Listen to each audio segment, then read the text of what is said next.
मानव द्वारा निर्मित प्रत्येक वस्तु उसके विचारों और कल्पनाओं का प्रत्यक्ष परिणाम है। हमारे सौर मंडल में जीवन केवल पृथ्वी पर पाया जाता है और यहाँ जीवित तथा निर्जीव दोनों प्रकार की संस्थाएं मौजूद हैं। विज्ञान सामान्यतः जीवित को चेतन और निर्जीव को अचेतन मानता है।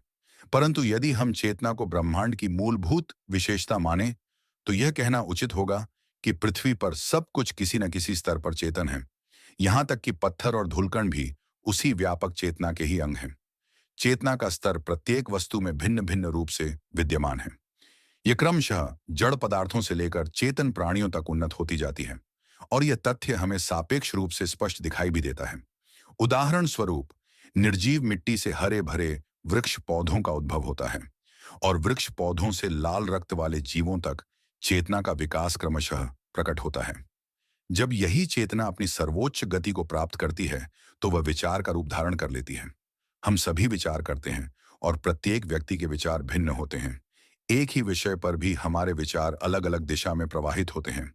उदाहरण के लिए, यदि राजा और चोर एक ही समय पर किसी कीमती वस्तु को देखें, तो यह पूर्णतः संभव है कि राजा उस वस्तु को पुरुषार्थ द्वारा प्राप्त करने का विचार करे, जबकि चोर उसी वस्तु को चोरी करने का विचार कर रहा हो।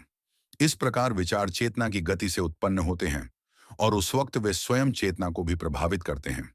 चेतना और विचारों का आदान प्रदान अविराम है। शुभ विचार ही चेतना को शुद्ध और ऊर्ध्वगामी बनाते हैं और ऐसे है महापुरुष जन्मते हैं।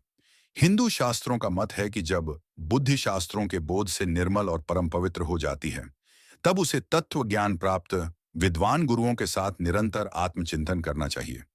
यदि बुद्धि योग्य और शुभ विचारों से सुशोभित हो, तो साधक को परम पद की प्राप्ति होती है।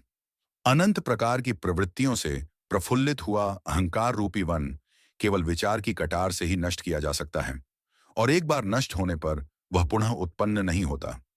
जीवन के विविध अवसरों, जैसे कि बंधुओं के नाश के समय, संकट के समय और शांति के समय में जो कर्तव्य करना चाहिए, वह मोह के कारण हमें सूझता नहीं।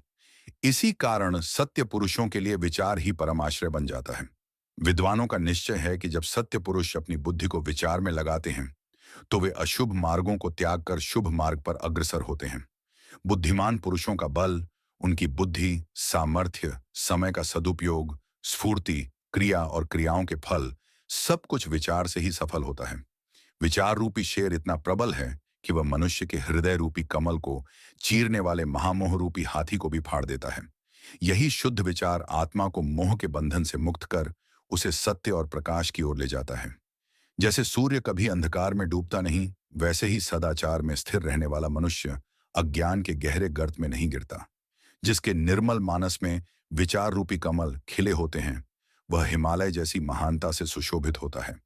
मूर्खता से बालक को भूत का भय होता है, वैसे ही विचारहीन बुद्धि वाले पुरुषों के मन में वज्र समान मिथ्या संसार का उदय होता है। विवेकहीन अधम पुरुष दुह की भारी पिटारी हैं, जो विपत्तियों की नई नई लताओं को वसंत की तरह प्रफुल्लित करते हैं। विचारशील मनुष्य को ऐसे लोगों से दूर रहना चाहिए। दुष्ट आरंभ, दुष्ट विचार और दुष्ट चिंताएं, ये सब उसी तरह अविचार से जन्म लेते हैं। ऐसे ही इंटरेस्टिंग वीडियो के लिए चैनल को लाइक और सब्सक्राइब जरूर करें।